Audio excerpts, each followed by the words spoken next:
And welcome to Arts Talk Online. I am Bill Roberts. I'm Jennifer Boudreau. It's Wednesday, February 29th, and we're back in the studio.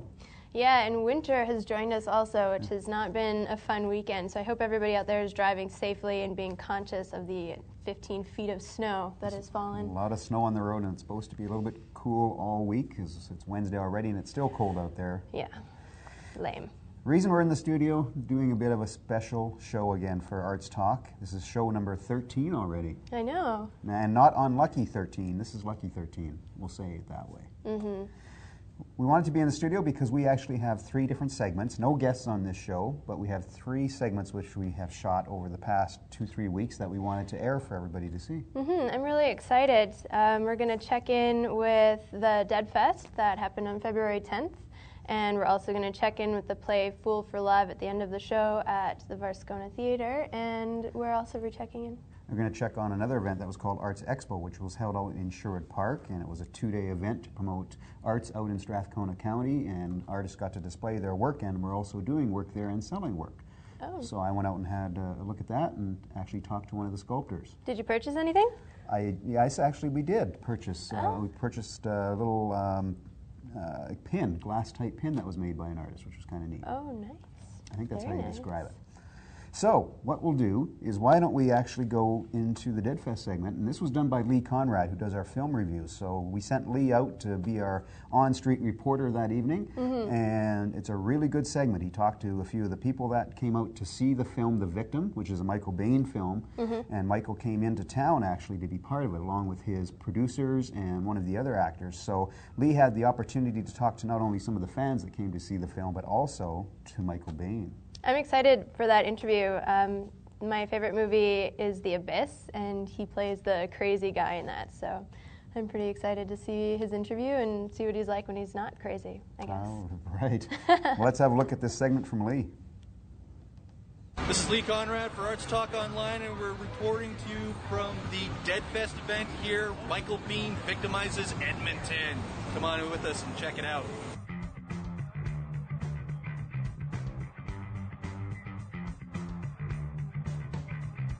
What's your favorite Michael Bean movie? It would be absolutely Terminator. Aliens? Tombstone. What's your favorite quote from Michael Bean? It can't be bargained with. It can't be reasoned with. It only Marines, we are leaving! Come with me if you want to live. Sarah, I came back for you. What appeals to you most about Michael Bean? It's good looking. I did have the Corporal Hicks action figure as a child, and that's like my dearest Michael Bean memory. So is this your first time at Dead Fest? Yeah. Is this your first time at Dead Fest as well? Yeah, it is. He's the guy that introduced me to it. We're both Michael Bean fans, and you know, he put forth maybe 5 of our top 10 movies of all time. That's a pretty impressive list. If you had a question to ask Michael Bean, what would it be? Absolutely. Probably what it was like working on Planet Terror. I'm drawn to playing that. I'm going to think about it now. Think really hard about it.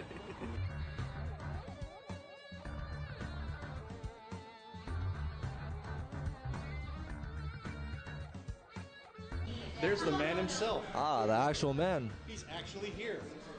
My God, how are you? This is Denny Kirkwood. This is Jen Blanc. He's one of the stars of The Victim. Jennifer Blanc-Bean. This is Lorna Paul, one of the producers. Oh, hello. This is Rebecca Trout, producer. The Victim, coordinator of The Divide, production coordinator. What do you get to expect? Yes. Fun. Fun. Fun, yeah, it's fun. The Divide. It's fun, and then not so fun. Yeah. I was reading that you've got 3 more Grindhouse flicks lined up. Yes, we We do. have a deal with Aspect Pictures and their Chiller division. We are in very, very, very, very, very pre-production stages. Yeah, we're looking at locations here, as a matter of fact. Yeah, we'd like to shoot it here this summer. 45 days, 15 days each. Yeah. So that's 3 movies, 15 days each. I shot The Victim in 12 days. But we like making these small movies because this gives me a chance to, like you say, it's my debut, gives me a chance to make all the decisions. I used to describe being an actor as being like a color on a palette of a painter. And if I was yellow, I would be like, try to be as bright of a yellow as I could. and have as much texture as yellow as I could, and so on and so forth. But now I'm the painter, you know, and it's my thing, and it's my decisions, and it's fun, you know, that I get to make all the decisions. And I have a lot of help. I mean, I have a lot of people helping me, but every once in a while I'll just go like, no and yes to stuff. I like to make cool little movies, and I want to be known for making cool little movies. It's really nice to be able to do it yourself, right? From like making it from nothing, and doing it from nothing, and then coming out with a product. So, yeah. The only reason that it's Grindhouse is because it is low budget and it's exploitation. You know, I didn't have any money, so I figured like, how go about making a movie that people will watch. So I turned to my girl and I asked her if she would take her clothes off, get naked for me, and she said yes. And I asked her if she had any friends who'd get naked. She said, well, maybe Daniel Harris would help us out. So I got Daniel Harris naked, and then I figured, well, what else? Because I didn't have any money for special effects, visual effects. I didn't have any money for like locations, and I just hardly had any money at all. Figured Dirty Cops was good, drugs, a little bit of torture, a little bit of action, and then I thought, I'll just throw in a serial killer. And I just fucking wrote it 3 weeks, and we rolled into a 12-day shoot, and it's just a fun little movie, not to be taken too seriously. It's like cotton candy. You eat it, you enjoy it, and you're on to the next. Before the double feature got started, Michael Biehn took a moment to greet fans and sign autographs.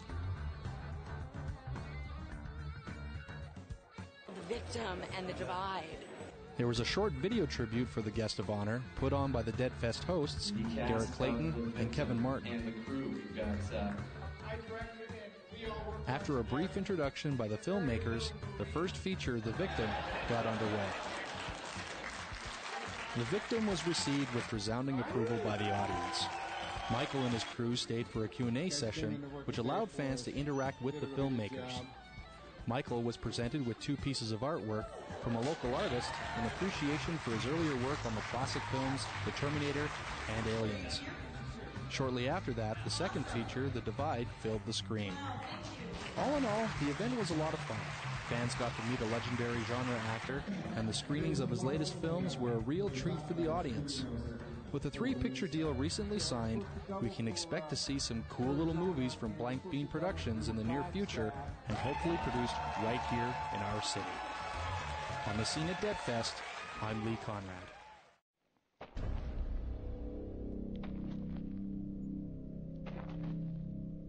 Have you heard about all the girls that have gone missing in the area? The dead girl they found in Flagstaff was strangled. 4 girls have just vanished in the last year.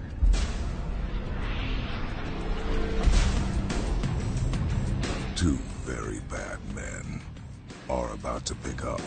Come on, let me see it. I don't just show it to anyone. The wrong girl.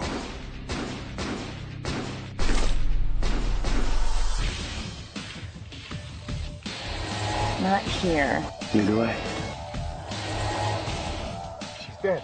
I know she's dead. God damn it! What about the other one? Go get her.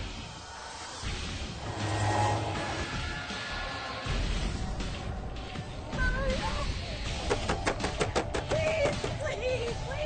Who's chasing you? The police. This can be easy, or this can be hard. I understand the thing about the girl. That was an accident. But now you're talking about a double homicide. This could end up badly. Before anyone gets away. Damn it! Move her body! What are you yelling at me for? Before it all gets out of control. You are in this neck deep, and you know it! Before this movie's over. Tell me what Mary is.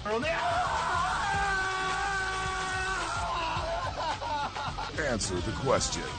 You're not gonna like where I put it next. Who's the victim now?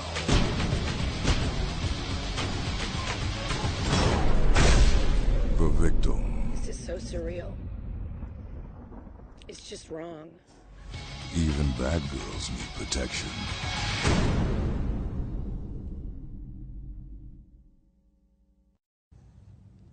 Welcome back to Arts Talk Online. Great segment from Lee. That was really fun. He's fantastic at being the man on the ground. Yeah, and it was great to hear what Michael Bain had to say. What interests me is the fact that Michael said they're thinking about maybe doing 3 films here in 45 days in Edmonton in the summer. Yeah, I'm hoping that Lee passed him our headshots and resume. I hope so, and it'd be great for all of the crew that we have in Edmonton. We've got great makeup artists, great crew people here that would love to have the work, so that would be awesome if they come here to do that. Oh yes, Edmonton seems to be the place for horror films. I think just about every project that I've been involved in here has been a horror film, so I'm not surprised that he chose our city for those. Well, and they've shot films here before. Ginger Snaps was shot here. Fear Itself, the series for NBC, was shot here. Yep. So our horror film was shot here. Our horror film was shot here, Light in the Dark, which will be coming out in a few months. So yeah, it seems to be a hotbed for horror films for whatever reason. So let's talk a little bit again about Arts Expo. So that was an event February 11th and 12th out in Sherwood Park that I went and attended and put on by the Arts and Culture Council of Strathcona County. Great event. It's, as I said, it's like a trade show for artists. So they get to come there, they can do their work while they're there, they can sell their work. So we had everything from painting to sculptors to glass makers to potters, live performers. It was a mix of everything, so it was a great weekend. And as I mentioned at the top of the show, I had the opportunity to speak to John LaFortune, who is a sculptor and does some really, really neat work. So why don't we go over and have a look at what I think you've got a couple of events first, but I did and want then to talk we'll about throw a couple there. of events. Yeah, let's do that. And then we'll go to Expo. It's good that we've got Jennifer here to remind me about that. We do have a couple of events that we do want to talk about. Annie Get Your Gun is on at Festival Place right now. Ends March 2nd, so make sure that you get out to Festival Place and see that great musical. I believe tickets are available right at Festival Place, so you can give them a call, and that's out in Sherwood Park. And also the Global Film Fest is coming up this weekend. So Friday, Saturday, and Sunday it runs at the Garneau, and you might want to get out and check that out. It's a documentary film festival. Sounds like they have a lot of really good documentaries going to be at the festival. We're also ourselves going to be there on Saturday filming an episode of Arts Talk Online, and my understanding is we hope to talk to one of the filmmakers of the featured film being shown on Saturday evening. Fantastic. So make sure you stop by and say hi, and maybe we'll put you on the show. Let's now go to Arts Expo. Hi, I'm Bill Roberts. You're watching Arts Talk Online. I'm out at Arts Expo in Sherwood Park in the Agora, which is a room inside the center in the park, right in the middle of Sherwood Park. How many times can I say park in one sentence? This is a great event called Arts Expo, put on by the Arts and Culture Council of Strathcona County. Behind me, you see some great original artwork done by a local artist, Joe McKnight, and that's what this event was all about. It gives an opportunity for artists to come out and promote their work, sell their work, and allow the public to come out and see what great artists we have out in the Strathcona area, Edmonton area, and throughout Alberta. So again, this is an event that runs every year, put on by the Arts and Culture Council out here in Sherwood Park. With me is John LaFortune, a local sculptor. Thank you for being on the show, John. Thank you, Bill. So tell me a little bit, we've got work behind us, you've got sculptures here. What got you into wanting to be a sculptor? 15 years ago I was hurt at work, and it was a therapy release, I guess. And starting off with small pieces of soapstone, progressed to larger pieces of onyx like this piece, marble, and alabasters. Excellent. So where do you get all the stone from? Do you get it here locally? Do you have to travel to get it? The stone is all sourced out of the U.S. and a supplier in Vancouver, as well as the tools are all from Europe and the eastern seaboard. Excellent. So do you actually go pick it up yourself, or do you have it shipped? Because I'm assuming a lot of the stone is quite heavy. Stone is all picked out. Personally, I pick it out and have it shipped back. Tools is all an online order situation. Right. So you work out of your garage, I understand. So how do you, when you get a piece of stone, how do you get a vision for what you want that piece to look like? I can't draw, so I work with what the stone gives me. I start off with a single plane and add space to it or remove that space, and just work from there, and the stone basically will dictate what it's going to be. So how long actually then would it take to do some of these pieces? Is it a week? Is it a year? Is it? It depends on the hardness. Onyx is 192 pounds per cubic foot. It's very hard, so you work it with diamond tools as opposed to soapstone, which is quite soft. This piece we're standing in front of, Healing Beauty, would take about 120 hours where some of the smaller soapstone pieces you can carve in 10, 15 hours. Okay, so is it something that anybody could learn, or is it something that you would teach maybe down the road or do workshops with? Anybody can learn to carve stone. You can teach the use of the tools and how to use the tools and what each tool does. The creativity side of it is something that you have it, and if you don't have it, you can develop it, because I didn't take a single art course in my entire life. I'm 100% self-taught, so I'm living proof that you can become a sculptor with no previous experience. That's excellent. Excellent. So how does an event like this help out for artists in our community? I think it's great to see an event like this. People can come here, have a look at what people are producing, ask questions. Everybody says, I wish I could do that. All they need is that little extra push to be given the chance to do it, and practice makes perfect. Oh, for sure. And this is an opportunity for you to also sell artwork here, correct? So you have an opportunity for people not only to see your sculptures, but if they want to purchase a sculpture from you, they can. It is. I sell a few pieces every year. I won't go into how many. And it is a great venue for all artists. Yes, everything here is for sale. And it's great because it's all original art, one of a kind. Never again will any of this be produced as my artwork. And I'm sure for some of the other artists as well. That's great. Again, now, if they wanted to purchase from you but they can't come to the show, is there a way that they can contact you to find out they want to see a piece?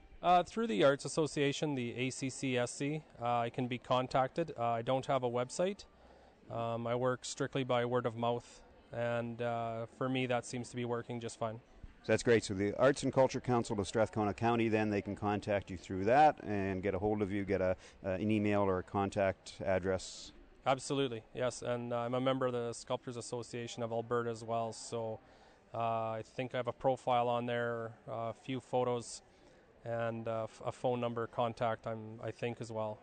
Well, that's excellent. Thanks so much, John, for being on Arts Talk Online here at Arts Expo. We really appreciate it. Your work is fantastic. I'm out in Strathcona County at Arts Expo, an event put on by the Arts and Culture Council of Strathcona County every year. Runs in February. It's a great event, promotes local artists. There's all types of booths around the Agora here at Centre in the Park in Sherwood Park. There's artists of all types, painters, sculptors, writers, you name it, we have it here. And it's a great event for them to promote what they do. They can also sell their artwork here, and they can actually just have the opportunity to talk to the public as they walk through, and gives the opportunity for the public to see what type of local artists we have in the Edmonton and surrounding areas and Alberta. So this, again, we're out here, Arts Expo. I had a chance to talk to a sculptor, John LaFortune. This is Bill Roberts, Arts Talk Online. I'm going to throw it back to Bill and Jen, myself, as we are on location, and I will see you there in a few minutes. Well, that was a fun weekend, actually, at Arts Expo.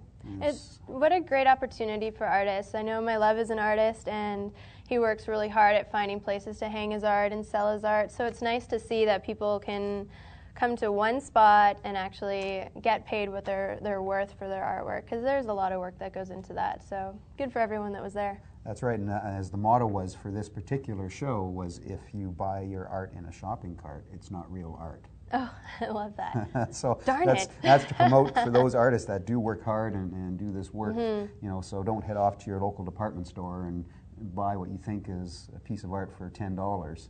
And you could buy it from a real artist. So anyway, that's what that show was promoting. It was a great show, a lot of good work there, good live performances and that kind of thing. It was a fun weekend. Yeah, and you did a nice job too. I guess you can do some of the groundwork as well. Well, thank you, You're Jennifer. welcome. I'll remember that for the next event we have to cover. Good, good. I've got a couple of events coming up. Just a reminder that the next Edmonton Film Group meeting is on March 13th at the Starbucks in the Chapters on White Ave, and it starts at 7 p.m. And it's great for networking if you've got any film projects coming up. I think they focus on short films and stuff there, so that's fun. And then also Fool for Love, which we're going to move into our last segment of the day for that. It's still at the Varscona Theatre until March 4th. So check that out. We've got an interview with Sean Johnston coming up. So I'm excited to show everyone that. I've been sitting on it for, like 2 weeks now, and I'm just like excited to get it out there and have everybody meet him a little bit more personally. Great cast, and again, Sean Johnston, for those of you, I'm sure you probably know who he is. He plays the role of Jack on the hit series Heartland, and he's been in film and television for 20 plus years, and he's a local actor, so it's good to have somebody with that experience and be able to talk to Sean. So let's go have a look at that interview. Yeah. Bill Roberts with Arts Talk Online. I am with Sean Johnson, and for those of you, I'm sure you probably recognize Sean from the big hit TV series on CBC, Heartland. Sean, great to have you on our show. Thanks, Bill. It's good to see you, man. No, you bet. We wanted to come down because, first of all, you've been acting for years and years and years now, and you've come back to your roots. You're back here at the Varscona Theatre in Edmonton. How does it feel? Well, it's definitely old home week. You know, this particular production has it's got a lot of things going for it without me, for sure, because it's a terrific play. But the fact that I get to be part of it is a real joy. John Hudson, the artistic director of Shadow Theatre, the only artistic director that Shadow Theatre's ever had, co-founded by myself and John 20 years ago. Our very first production was Fool for Love by Sam Shepard, and here we are mounting it again, only this time I'm old. And I don't get to be the young, studly, virile Eddie anymore. I get to be the old man.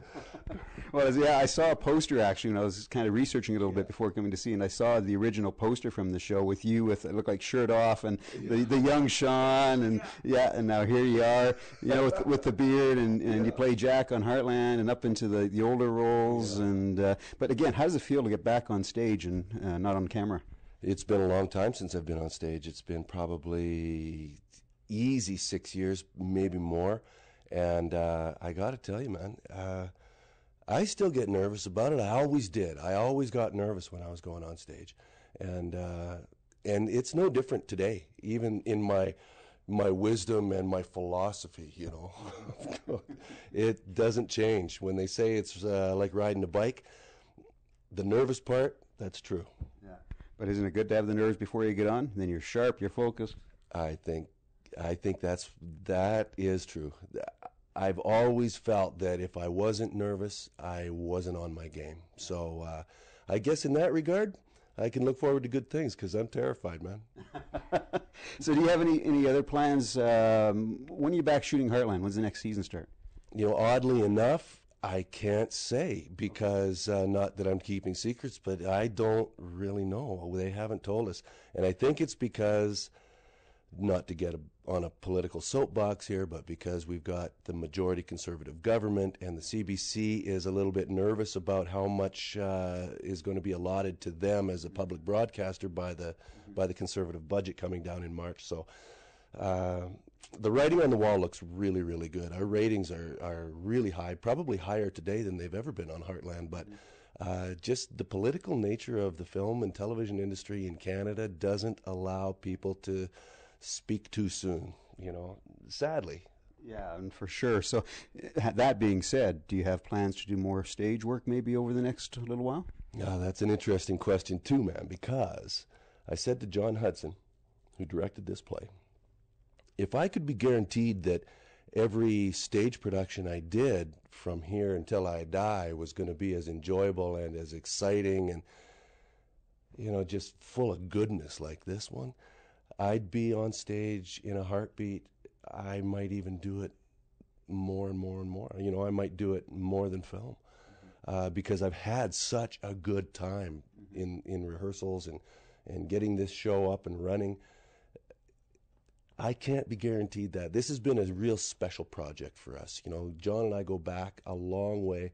We've shared intimacies as only best friends can over the years. And when we co-founded Shadow Theatre, there was a dream put in place, something that was shared by him and I, that was the collaborative process with the mandate essentially that if you do good theater, people will come. You know, it doesn't necessarily have to be all Canadian or original work or anything like that. It just good theater. That's what drives us as actors and directors, is just doing good work. And that's what Shadow Theatre mandated itself on, and the collaborative process was a very, very important part of that. And it hasn't changed one iota. 20 years later, here I am back at Shadow Theatre, still being run by John Hudson, which is a great testimony to him as an artist, as a businessman. And he hasn't wavered from that philosophy that we established 20 years ago. And that's what makes it so exciting for me. I can't be guaranteed that it's going to be that way at every other theatre house in Canada. So this has been a real special project, I got to say. And chances are, I think this show's going to be pretty good. The run's only 2 weeks here at the Varscona, and I'm thinking that it's going to be well attended. Well, from just the brief previews that we just were able to witness, it looks like a fantastic show. Yeah, great actors. These kids are just rocking it up, When I first came in here, I was, I had a little bit of a soft spot, and I was thinking, I wish I wasn't so old. I could play Eddie again, because that was one of my favorite roles of all time. I've got a long resume after these 20 years of working in the business, and my resume is pretty thick, but nothing more exciting perhaps than the role of Eddie that I played all those years ago. But sad but appropriate. I can't be Eddie anymore. We all have to get old, don't we? I guess so. As long as my kids aren't too old, Well, I know what it's like with kids growing up, and you're starting to look up at them and all that fun kind of stuff. 20 and 22 now, so I guess strike that last comment. Yeah, for sure. So on that, we have a lot of actors and actresses that watch the show, up and coming, that kind of thing. Yeah. So what would you say to anybody that's out there now that's maybe trying to crack into this business, which is so tough in Canada, as you know? Yeah. Any pointers? Boy, I'm not the greatest person on the planet to answer that question, because I came about it in a little bit of a roundabout way. It kind of happened by accident, even though I was extremely passionate about it and driven to do what I'm doing today and to get where I'm at today. I think what I could say is, if you're not willing to learn, if you're not willing to get better today, or learn today so you can guarantee that you'll be smarter and better tomorrow, this might not be the business for you, because it's a progressive business. Why do I say that? Because I've been doing this for over 20 years, and it's only been recently that I'm starting to understand what it is I do. I'm starting to understand my craft now. And that's a mouthful. When you're talking to a young, inexperienced actor, it seems like a daunting task that, that guy didn't start to get it until he was in the business for 20 years. Well, that's kind of the truth. It doesn't mean that the past years have been any less exciting. But the growth is where the passion is. You've got to be passionate to get better. Not passionate to do it. Passionate to get better. For sure. And just one quick thing before we wrap. I know I was reading, I guess, you coming from a family where you built a farm, and then reading, what was it like when you told your dad you wanted to be an actor? Oh, man. I used to spend all this time fretting and worrying about what my dad thought I should do for a career. And there was a period in my life where I just really didn't know what I should do, where I should go, who I should be, what I should be. And I kept asking my dad, well, what do you think of this? Maybe I should do this. What do you think? And then came that day. I went to my dad and I said, I'm going to be an actor. And that's the day my dad said, good for you. He didn't question it. He didn't have any comment on it other than the fact that he was proud that I made a decision for me. And so he thought that was pretty cool, I guess. That's awesome. Yeah. I'd like to thank you, Sean, again, Varscona Shadow. Great to see you again. Great to have you on our show. And tune in again to our special Arts Talk Online right here at the Varscona. I'm Bill Roberts. We'll throw it right back to Jen. Great interview with Sean. It was neat to hear some of his feedback, even just on the industry itself. That was my first time being the camera operator as well, and I had no idea it was so heavy. So great job for everybody that's like constantly got that big camera on their shoulders. I could see during that interview, I'd be looking over at Jennifer and seeing her struggling, holding onto that camera, thinking, I'm going to extend the interview just a little bit longer to make up for all those short jokes that I get on set. So that's why the interview went as long as it did, was because we were testing out Jennifer's strength. That makes sense. Also, this week we posted a little teaser where we interviewed Jamie Konchak and David McInnes from the same show, so make sure you've checked that out so you can see them and get a little bit more of an idea of their impressions of working with Sean and what they think of the play. For sure, and Sean did that play 20 years ago, playing the role of Eddie, actually. Yeah. And now he plays the role of the dad, grandpa kind of role. Poor David, trying to live up to Sean's status. Yeah, for sure. But anyway, it's a great show, so get out to the Varscona and see it before it closes. So we wanted to talk a little bit to our viewers before we close out the show here this evening, and that is we're looking for ways to improve our viewership. So we wanted to ask you, the viewer, what you would think if we were to take the show and maybe make it 2 15-minute segments that we showed during the week, or maybe 3 10-minute segments that we showed during the week. Would that make you want to even sit down and watch the show more? We want the show to be as accessible to you as possible, so we need that kind of feedback so that we can adjust it to make sure that everybody is seeing what they want to see and that it's convenient and easy and fun and And so if you have ideas, you can get a hold of us by emailing us at info@artstalkonline.com and let us know what your thoughts are, what you'd rather see, 2 15-minute segments or 3 10-minute segments. Get a hold of us. We would like to probably look at changing the format slightly, maybe as we get into the end of March. We do have a couple of shows coming up prior to that, and then we'll start looking at it. Now that we're on show 13, it's time to start looking at ways we can make the show even better for you so that you'll want to sit down and be part of it and or watch it. Yeah, so thank you for your feedback. All right, I'm Bill Roberts. This has been another edition of Arts Talk Online, Wednesday, February 29th. And we look forward to seeing you the week of March. We'll see you then.